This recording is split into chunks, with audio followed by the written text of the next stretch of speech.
신명기 20장 1절에서 20절. 네가 나가서 적군과 싸우려 할 때에 말과 병거와 백성이 너보다 많음을 볼지라도 그들을 두려워하지 말라. 애굽 땅에서 너를 인도하여 내신 하나님 여호와께서 너와 함께 하시느니라. 어제는 도피성에 대해서, 지계표에 대해서, 거짓 증거에 대해서 말씀하시고, 오늘은 가나안 정복 전쟁에 대해서 이야기하고 있습니다. 오늘 정복 전쟁은 하나님이 주시고자 하는 약속의 땅이기 때문에 에, 우리는 그냥 가만히 있으면 약속의 땅을 주는 줄로 알지만, 다 주었으니까 너희가 싸우라 하는 그 싸움을 싸워야 됩니다. 우리가 복을 주시겠다 그렇게 얘기했다고 해서 우리는 그냥 앉아서 하나님이 주시겠지 그러면 아무것도 안 하고 있으면 한 달란트 받은 자가 되어서 빼앗아서 있는 자에게 주면서 그 어두운 데 나가서 이를 갈면서 울고 있을 그런 상황이 되어 버립니다. 그래서 우리는 하나님의 약속을 받았기 때문에 오늘 하나님이 주신 명령에 귀 기울이면서 어떻게 하는 것이 정복 전쟁에서 승리하는 길이고 하나님이 주시는 땅을 차지할 수 있는가를 말하고 있습니다. 오늘 그 첫 번째로 어, 두려움이 제일 중요합니다. 두려운 것 때문에 우리가 못합니다. 찰싹거리는 파도를 보고 마음이 졸여서 큰 바다로 나가지 못하는 때 하나님은 아무것도 고기를 주지 않습니다.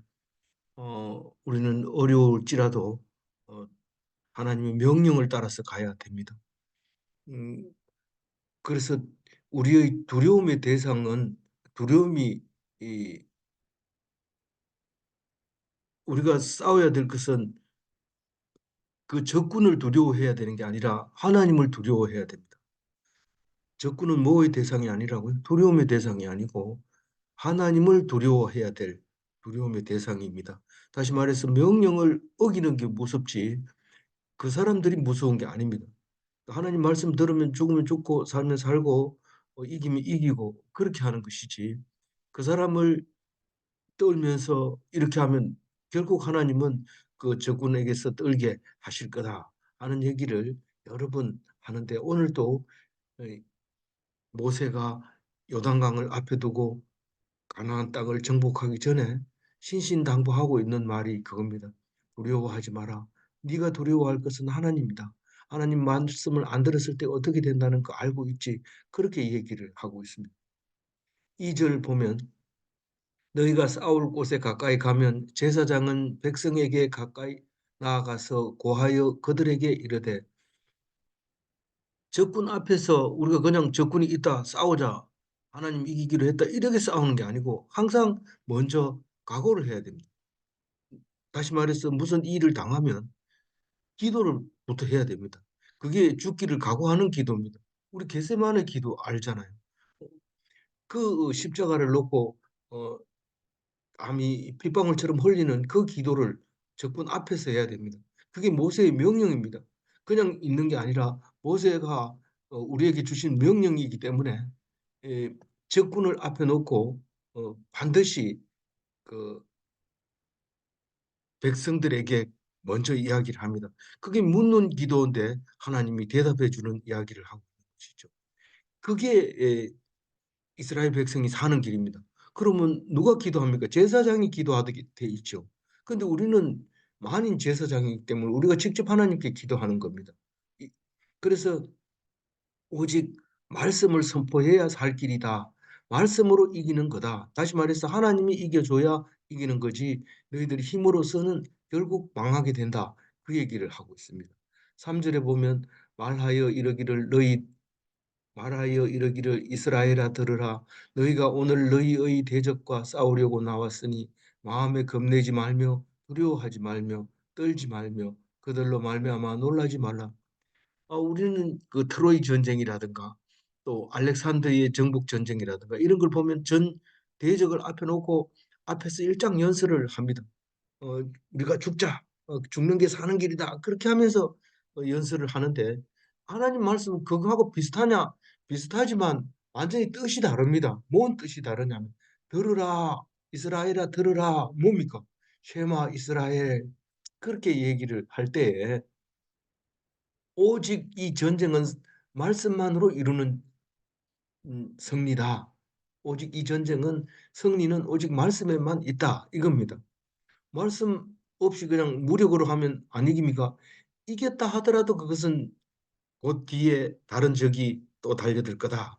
뭐 그런 의미를 가지고 있습니다. 그러니까 칼을 쓰는 사람은 칼로 망하게 돼 있습니다. 반드시.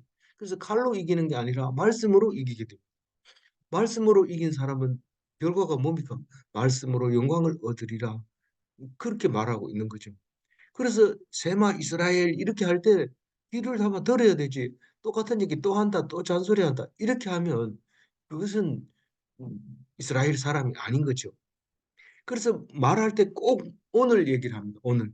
너희들이 과거에 이스라엘 백성이었던지 아니었던지 그리고 오늘 지금 네가 마음이 어떻든지 간에 오늘 그 말씀으로 말미암아 승리하고 안 하고 한다. 그런 얘기를 합니다. 그래서 말씀을 듣고 나면 뭔 말을 하느냐면 겁내지 마라, 두려워하지 마라, 떨지 마라, 놀라지 마라 이렇게 여러 가지 말로 합니다. 한 가지는 오직 하나님만 의지하라는 말을 이렇게 하고 있는 거죠.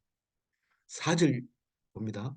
너희 하나님 여호와는 너희와 함께 하시며 너희를 위하여 적군과 싸우시고 구원하실 것이라 할 것이며 너희들이 반드시 이 전쟁은 승리해야 된다. 두려워하지 마라. 이긴다. 이렇게 하는 게 아니라 하나님이 너희들과 동행하고 하나님이 너희 편이고 하나님이 너희를 위하여 적군과 싸우고 너희를 구원하신다. 내가 할 일이 없어요. 너무 은혜가 되고 어, 믿을 만한 말입니다. 안 믿으면 어떻게 됩니까? 자기 힘으로 싸워야죠. 안 믿으면. 자기 힘으로 싸우면 이겨도 이긴 게 아니라고 얘기를 하잖아요. 그러니까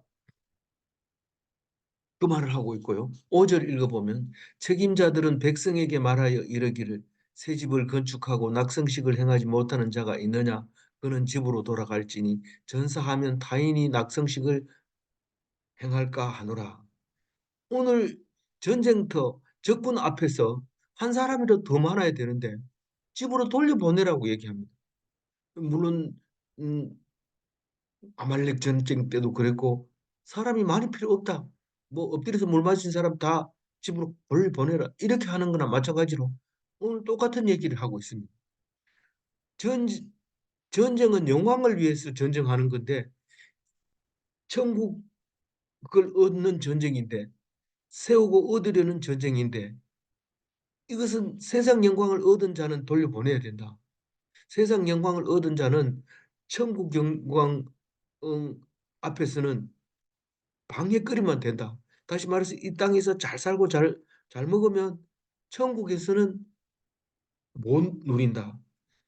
다시 말해서 천국이 가난하고 어렵고 힘든 사람이 천국 간다. 그런 말이나 마찬가지입니다. 낙성식을 집을 잘 지어놓고 낙성식을 못하면 그것은 건축에 실패한 거죠. 그렇게 애써서 노력했는데 실패한 겁니다. 낙성식을 해야 자기 이름을 머릿돌에다 새기고 그리고 그동안 있었던 이야기를 그다 적어 넣음으로써 이 건물은 영원히 그 사람 이름으로 남게 됩니다. 저희들이 여행을 하고 있지만 많은 건물에 이름이 있습니다. 누가 지었는지, 누가 사용했는지, 왜 지었는지 그 이야기를 할 때 그 낙성식을 못했다면 딴 사람이 거기다가 집을 짓고 자기 이름으로 어, 낙성식을 할 겁니다. 그러니까 그런 사람은 돌려보내야지 전쟁에서 적군이 지금 중요한 게 아니다. 그 사람은 싸움 전쟁에 적당하지 않다. 다시 말해서 우리가 선교를 갈 때 많은 사람이 물론 필요하죠. 그러나 돈 없는 사람은 능력도 안 됐죠. 그러나 진짜 싸우는 것은 데리고 간 능력 없는 재능이 없는 사람이 말씀을 전합니다. 그러나 돈 가지고 가서 잘못하면 성공하지 못하고 돌아오는 거죠. 그래서 어쨌거나 어, 하나님 나라를 만드는데 세상 영광을 가지고는 못 만든다. 그런 의미를 가지고 있습니다. 또 다른 것은 6절에 말합니다. 포도원을 만들고 그 과실을 먹지 못한 자가 있느냐? 그는 집으로 돌아갈지니 전사하면 타인이 그 과실을 먹을까 하노라. 누리지 못한 사람, 수고만 하고 누리지 못한, 이제 다 됐는데 그만 그것을 결과를 영광을 얻지 못하고 온 사람. 머릿속에 늘 집이 생각납니다. 그러면 전쟁을 못합니다. 어떻게든지 살아남아서 돌아가고 싶은 생각됩니다. 그럼 미리 돌아가야 되지. 그 전쟁터에서 안 싸우고 돌아갈 생각을 하면 다른 사람 똑같이 그렇게 한다는 겁니다. 그 마지막에 얘기합니다. 7절 읽어봅니다. 여자와 약혼하고 그와 결혼하지 못한 자가 있느냐? 그는 집으로 돌아갈지니 전사하면 타인이 그를 데려갈까 하노라. 그러니까 어, 다 만들어 놓고 누리지 못한 수고만 하고 결과를 얻지 못한 사람과 결혼식을 하지 못한 약혼자 눈에 삼삼하죠. 그러니까 어쨌든 바로 가서 마누라를 어, 한번 안아보고 사랑해주고 그렇게 하는 것만 머릿속에 들어있는데 전쟁하라고 하면 그게 전쟁이 됩니까? 안 되죠. 그래서 그런 사람은 미리 돌려보내라. 안 돌려보내면 다른 사람이 전쟁할 의욕을 잃어버린다. 그 사람 때문에. 그래서 그걸 빼는 겁니다. 그 사람 개인적으로도 문제가 되지만 주위에 있는 사람들이 다 악영향을 미친다. 이 말입니다. 그 얘기를 8절에 하는 거죠. 책임자들은 또 백성에게 말하여 이르기를 두려워서 마음이 허약한 자가 있느냐? 그는 집으로 돌아갈지니 그의 형제들의 마음도 그의 마음과 같이 낙심될까 하노라. 이 앞에 낙성식을 못한 성공한 건축가나 누리지 못한 포도원을 만든 사람이나 결혼하지 못한 약혼자나 마음이 허약한 자나 다 돌려보내야 된다. 마음이 허약한 자는 명령을 받아들일 담이 약한 거예요. 담 약한 자는 명령하면 벌벌 떨고 이러면 다른 사람한테 피해를 주죠. 그런 사람은 돌려보내야 돼요. 이 말씀으로 강해지지 않는 사람은 안 됩니다. 말씀을 가지고 힘이 생기고 능력이 생기고 갑자기 아프던 것도 낫고 막 이렇게 해야 그 사람이 악을 제할 수 있는 능력이 있는 거죠. 그러니까 연단을 했을 때 날아가 버릴 사람이 있고 연단을 했을 때 남아 있는 수 있는 사람이 있는데 성경에서 야단치면은 아이고 감사합니다. 그 몰랐습니다. 이렇게 되면은 연단 받을 자격이 되지만 나보고 욕한다. 이러면 내가 그걸 어떻게 한단 말이냐. 이렇게 하면 연단을 못 받는 사람입니다. 그런 사람은 딴 사람을 허약하게 만듭니다. 그렇게 설명을 해도 안 보니 아나 뭐 이런 얘기하면 그 사람은 예배 빼줘야 돼요. 안 돼요. 그러나 뭐 그런 말은 어느 정도는 할 수 있죠. 누구든지 할 수 있지만 그걸 당당하게 대놓고 얘기한다든가 이러면 믿음을 받아들이지 못하는 남약한 사람이 돼버렸기 때문에 그런 사람은 악을 제하는 우리가 우상을 섬기는 자를 제하는 데는 도움이 안 되니까 전쟁에는 나가지 못하게 하라. 그런 얘기를 하고 있습니다. 구절을 읽어보면 백성에게 이르기를 마친 후에 대군의 지휘관들을 세워 무리를 거느리게 할지니라. 그래서 백성들을 다 곤란해서 전쟁에 합당하지 않은 사람 다 돌려보내고 그리고 나서 적군 앞에서 조직을 합니다. 조직을 하는데 많이 안 합니다. 사람만 많은 것만 보여주고 필요 없는 사람 돌려보내고 사람 숫자 받자 그러면서 조직적으로 싸우는 거는 300명만 있으면 됩니다. 300 용사면 충분하다. 그런 얘기를 합니다. 그래서 거기서 지휘관을 세우라 이 말은 각각 맡은 일이 있어야 되고 책임이 있어야 됩니다. 그렇지 않고 그냥 하라는 대로 할게요. 이러면 안 돼요. 내가 만인 제사장처럼 제사장이 돼야 되는데 군대니까 제사장이라는 말을 안 쓰고 천부장, 백부장, 십부장 이런 이름을 주는데 그 이름으로 목숨 걸고 싸우게 만드는 거죠. 그리고 10절에는 어떤 얘기를 합니까? 네가 어떤 성읍으로 나가서 치려고 할 때에 그 성읍에 먼저 화평을 선언하라. 사실 이 전쟁 얘기는 하고 있지만 가나안 칠족속을 물려치는 방법을 얘기하는 겁니다. 하나님이 주진 않는 어떤 아수르처럼 주지 않는 땅을 가가지고 막 정복하고 이렇게 하라는 게 아니라 약속했는 땅에서는 다 쫓아내야 되는데 그 전쟁을 할 때 이렇게 하라는 겁니다. 다시 말해 거기 가가지고 선전포고를 하라는 거예요. 선전포고는 뭐 이제부터 너희들을 공격하겠다 이게 아니고 그런 건 오히려 안 하는 게 더 낫습니다. 그렇게 하지 말고 너희들 항복해라. 화평을 하면 너희들이 전쟁은 안 한다. 죽이지는 않는다. 이겁니다. 그 다른 영화 보니까 그런 거 하던데. 그렇지만 그거하고 이거하고 다릅니다. 왜냐하면 어, 어떻게 대적을 누군지 알고 있느냐 하는 거죠. 일반 사람들은 선전포고를 하고 항복을 하면 똑같이 하는 것처럼 똑같이 합니다. 이 성경에 나온 것처럼 똑같이 하지만 결국은 나중에 악하게 함으로써 똑같이 그렇게 당하는 거지만 하나님이 전쟁에서 이기게 하는 것은 하게 하려면 하나님 하라는 대로 화평을 선포해라. 거꾸로 얘기하면 하나님 앞서지 마라. 저놈들 죽여야 되겠다. 약한 놈들 다 죽여야 되겠다. 이러고 바로 들어가지 말고 하나님 앞에 기도하면 하나님이 들어가라 마라 하는데 하나님께 기도하는 거라고 해놓고는 그 사람들에게 대적에게 이야기를 합니다. 하나님이 하라 하니까요. 가가지고 화평 우리는 싸우려고 온 게 아니다. 화평하러 왔다. 그럼 가라 이렇게 한단 말이에요. 그럼 좋다 간다. 가지만은 너희들은 앞으로 우리에게 조공을 바쳐라. 그렇게 얘기합니다. 그게 무슨 화평이냐? 이거는 우리가 하나님께서 받은 명령이기 때문에 조공을 바쳐야 된다. 이 말로 하는 거예요. 말로. 말로 싸우는 겁니다. 그래서 그런 얘기를 하라는 겁니다. 11절. 그 성읍이 만일 화평하기로 화답하고 너를 향하여 성문을 열거든 그 모든 주민에게 네게 조공을 바치고 너를 섬기게 할 것이요. 화평을 거부하면 대적이 되지만 화평을 좋습니다. 우리 안 싸우겠습니다. 이러면 그럼 조공을 그 대신 바쳐라. 그리고 항복을 받아내라. 그러니까 복종하도록 해라. 그 말입니다.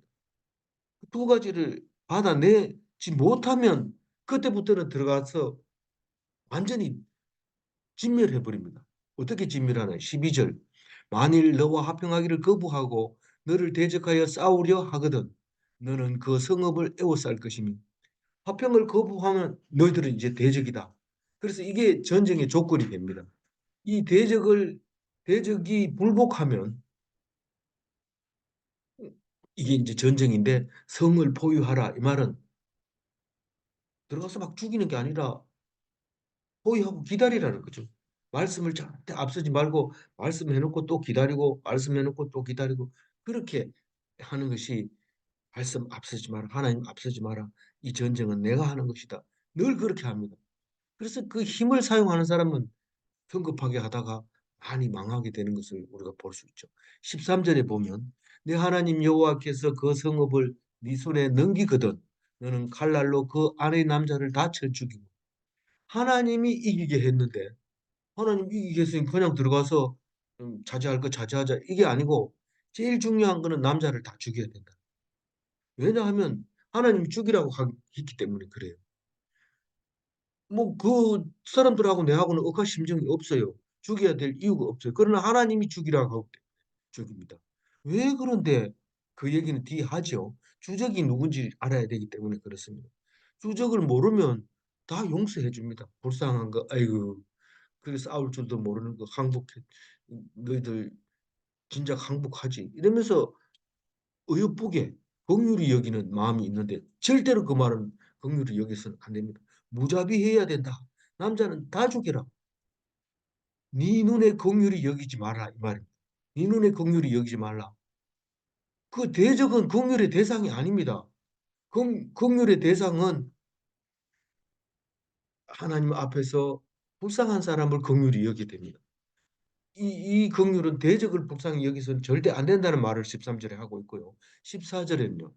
너는 오직 여자들과 유아들과 가축들과 성읍 가운데 있는 모든 것을 너를 위하여 탈취물로 삼을 것이며 너는 네 하나님 여호와께서 네게 주신 적군에게서 빼앗을 것을 먹을지니라. 근데 오늘 여기 보면 그 의- 탈취물, 전리품, 전쟁에서 얻은 노량물 이거를 위해서 싸우는 것처럼 보입니다. 14절 얘기는. 사실 가나안 땅 칠족속을 멸할 때는 이 전리품을 위해서 싸우는 게 아니고 그 땅을 차지하려고 하는 거기 때문에 싹 죽여야 됩니다. 전리품이 없습니다. 근데 여기서 말하는 것은 멀리 가가지고 싸운다든가 이렇게 할 때 가나안 칠족속이 아닐 때 이 말이 성립이 되는 거죠. 그래서 탈취물을 인정하는 겁니다. 여자들, 유아들, 가축들 이거는 전리품이고 탈취물이고 전쟁에서 얻은 응당 노량물이고 하나님이 주신 분기십니다. 그래서 그것을 N분의 1 해가지고 모든 사람들이 잘 싸웠든지 못 싸웠든지 음, 싸우지도 못하고 처막 안에서 기다렸든지 상관없이 그 노량물을 나누게 되어 있습니다. 근데 15절 읽어보면요. 네가 네게서 멀리 떠난 성읍들 곧 이 민족들에게 속하지 아니한 성읍들에게는 이같이 행하려니와 그러니까 이 15절 말씀에 13절과 14절을 잘 구별을 해야 됩니다. 그러니까 13절까지는 일반적인 전쟁을 얘기하고 있고 13절까지는 일반적인 전쟁을 얘기하고 있고 14절부터는 가나안 칠족속을 멸할 때의 얘기를 얘기하고 있습니다. 그러니까 네게서 멀리 떠난 성읍들 곧 이 민족들에게 속하지 아니한 성읍들에게는 이같이 행하려니와 이 멀리 떠났다는 얘기는 어 이게 잘 읽어봐야 되는데 어 네게서 멀리 떠난 성읍 이스라엘에서 멀리 떠난 성읍 어, 이 민족에게 속하지 않는 이 민족이 누굴까요? 이스라엘 백성을 말합니다. 이 백성에게 속하지 아니하는 성읍들 이렇게 말하는데 다시 말해서 하나님 백성이 아닌 성읍 우상을 섬기는 백성의 성읍 이게 주적이라는 거예요. 이 주적에게 이와 같이 하라는 거예요. 어, 그 얘기가 16절입니다. 원래는 14절은 탈취물을 가져야 되지만 그러나 가나안 칠족 속에 대해서만큼은 그렇게 하면 안 된다. 그게 16절 말입니다. 오직 내 하나님 여호와께서 내게 기업으로 주시는 이 민족의 성읍들에서 호흡이 있는 자를 하나도 살리지 말지니 이 유아들이고 가축들이고 여자들이고 모든 탈취물을 만들지 말고 다 죽이라는 거예요. 그게 헤렘이라는 거예요. 너무 무자비하잖아요. 당, 너무 무자비하는 하나님이라고 말하는 사람은 욕심이 있어가지고 그걸 좀 남겨두고 싶어서 하는 말이에요. 욕심을 없애라. 주적이 누군지를 알고 싹 없애라. 그런 겁니다. 일반적일 때는 탈취물을 쓸 수 있지만 가나안 칠족 속에 대해서는 안 된다. 이제 그 얘기를 하고 있습니다. 다시 말해서 어, 7절 곧 헷 족속과 아모리 족속과 가나안 족속과 브리스 족속과 히위 족속과 여부스 족속을 네가 진멸하되 내 하나님 여호와께서 내게 명령하신 대로 하라. 헷 족속, 아모리 족속, 가나안 족속, 브리스 족속, 히위 족속, 여부스 족속 한 족속이 빠졌어요. 기르가스 족속인데 연구 결과 이 사람들이 가나안 정복하는 사이에 기르가스 족속이 생겼다. 그렇게 얘기인데 이건 우리하고 뭔 관계가 있어요? 이런데 교회 안에서 안 해서는 안 될 7가지의 사람들이 있다는 거예요. 7가지의 제거해야 될 교회 안에 사람들이 있다는 겁니다. 그것은 제가 말씀드리지 않겠습니다. 그것은 묵상한 중에서 깨달아야 됩니다. 18절 이는 그들이 그 신들에게 행하는 모든 가증한 일을 너희에게 가르쳐 본받게 하여 너희가 너희 하나님 여호와께 범죄하게 할까 함이라. 그들을 놔두면은 살아가지고 그냥 우상 섬기는 거고 멋있게 사는 거고 잘 사는 거고 잘 나가는 거고 그건데 그것을 본받아 갑니다. 그래서 마음속에 이 하나님보다 더 귀하게 여기는 부나 명예나 건강이나 미모나 자존심이나 의타심이나 이런 것들을 다 완전히 없애야 되는데 놔두면 결국은 하나님을 버리게 됩니다. 우리는 놔둬서 삼만불 시대가 되니까 마음속에 부가 자리 잡고 교회를 멀리하기 시작하고 있는 것이죠. 19절 읽어봅니다. 너희가 어떤 성읍을 오랫동안 애워싸고 그 성읍을 쳐서 점령하려 할 때에도 도끼를 둘러 그곳의 나무를 찍어내지 말라. 이는 너희가 먹을 것이 될 것이미니 찍지 말라. 들의 수목이 사람이냐? 너희가 어찌 그것을 애워싸겠느냐? 전쟁 중에 지켜야 할 사항이 있는데 주적을 중심으로 두고 있어야지. 주적을 알았는데 전쟁 중에 시간이 지나니까 모르겠다 이러면 안 된다는 거예요. 잊어버리지 말아라는 거예요. 오랫동안 애워싸고 있었다는 것은 일상생활이에요. 우리가 뭐 언제 예수 믿은 적이 있냐 이런 생각을 할 정도로 오래된 거예요. 우리가 어렸을 땐 예수 안 믿으면 그건 완전히 등회로 취급했지만 지금은 예수 믿으면 등회로 취급합니다. 그만큼 많이 바뀐 상태입니다. 오랫동안 에워싸고 있을 때 일상생활을 할 때 나무를 찍어내지 말라. 살리는 전쟁을 해야지 감정을 사용하고 이 나무가 방해된다 이러면서 찍어내 버리고 이렇게 하면 안 된다. 예를 들어서 오늘 냉장고를 샀는데 성경을 읽어보니까 필요 없는 걸 샀다 이렇게 읽어지더라. 그러니까 이걸 내버리자 이러고 밖에 내놓으면 안 된다는 거예요. 이건 나를 행복하게 해주고 하는 거라는 거예요. 나무를 찍어 버리는 게 아니고 감정을 사용하는 게 아니고 이, 이 냉장고가 나를 괴롭히는 게 아닙니다. 이게 주적이 아니라는 거예요. 주적은 내가 이걸 가지고 자랑하고 이걸 가지고 제세하고 이렇게 했을 때 그거는 되기 때문에 없애야 되는 경우도 있지만 그것은 주적이 아니기 때문에 없애지 마라. 마지막 20절 읽어봅니다. 다만 과목이 아닌 수목을 찍어내어 너희와 싸우는 그 성읍을 치는 기구를 만들어 그 성읍을 함락시킬 때까지 쓸지니라. 나무는 주적과 싸우는 도구로는 쓸 수 있다.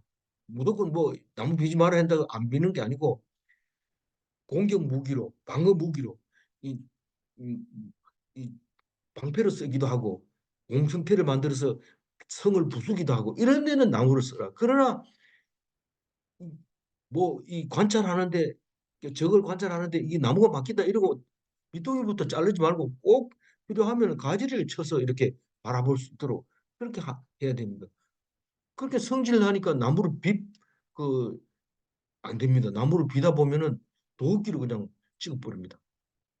도끼 만행사 할 건 그 보초 서는데 잘 안 보인다고 나무 찍어내다가 그냥 사람 죽이는 일이 생기는데 감정을 쓰면 안 됩니다. 어떤 일을 하더라도 그게 전쟁 중에 지켜야 할 명령이다. 주적을 분별하는 어, 분별력을 가져라. 그 얘기를 하고 있습니다. 오늘 어, 뭡니까? 중심 말씀이 뭡니까? 어, 15절 네가 내게서 멀리 떠난 성읍들 곧 이 민족에게서 속하지 아니하는 성읍들에게 이같이 행하려니와 행하는데 이 싸워서 이겨야 되는데 그중 하나도 남기지 말고 다 죽여라 그 말을 하면서 하나님 백성은 하나님 제일로 사는 자를 말하는 것이고 하나님 백성은 말씀이 우선된 사람을 말하는 겁니다. 하나님 백성인데 하나님 제일로 안 살던데요. 이러면 하나님 백성이 아니라 적 그리스도, 즉 대적이라는 거죠. 하나님이 적이라는 거죠. 질문합니다. 말씀보다 우선하는 것이 있는 자는 우상을 섬기는 자인가? 말씀 다른 거 빨리 해야 되는데 말씀부터 하려고 하는데 우상 섬기는 자가 안 되려고 하는 거죠. 질문 2. 생명과 관계없는 것에 목숨 거는 자는 이방인인가? 맞습니다. 생명을 위해서 주님이 오셨고 너희들은 생명 아닌 것과 싸워야 되고 생명 아닌 것이 너희 대적이라는 사실을 오늘 말씀하시고 있습니다. 기도하겠습니다. 하나님 감사합니다. 오늘 우리에게 주신 귀한 말씀 꼭 기억하겠습니다. 주적을 아는 오늘 하루가 되게 하여 주옵소서. 감사하고 우리 주 예수 그리스도 이름으로 기도 올리옵나이다. 아멘.